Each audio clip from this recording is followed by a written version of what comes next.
A major Korean crypto exchange just rejected its own compensation offer to angry customers.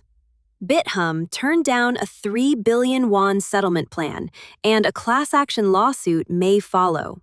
Meanwhile, banks are tightening the rules on redevelopment housing loans. If a construction project falls 25 percentage points behind schedule, lenders will now recall the entire loan.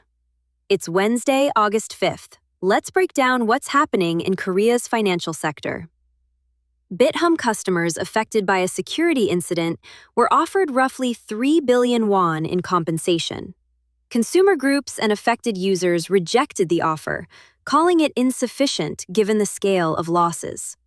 Separately, mortgage lenders are moving to tighten terms on redevelopment-linked housing loans amid concerns about rising construction costs. Here's what the numbers show. Bithumb offered about 3 billion won, roughly $2.2 million at current exchange rates, to settle claims tied to the incident.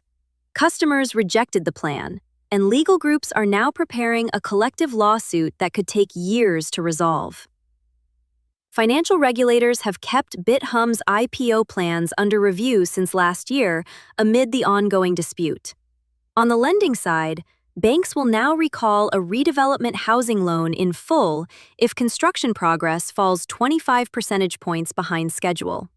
The rule is meant to protect lenders from cost overruns on redevelopment projects, but developers warn it could make financing harder to secure for the same projects it's meant to protect.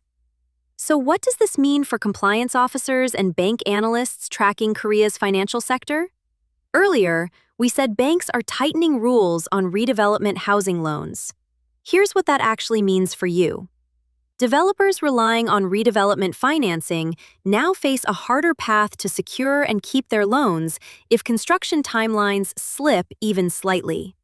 And Bithumb's rejected settlement keeps its IPO timeline in limbo, which matters for anyone tracking Korea's crypto exchange regulatory cycle. That's today's AI Prism, Finance Daily. This episode was produced with AI assistance based on Seoul Economic Daily reporting and reviewed by a human editor. AI Prism is a Won IFRA award-winning series. We'll be back tomorrow.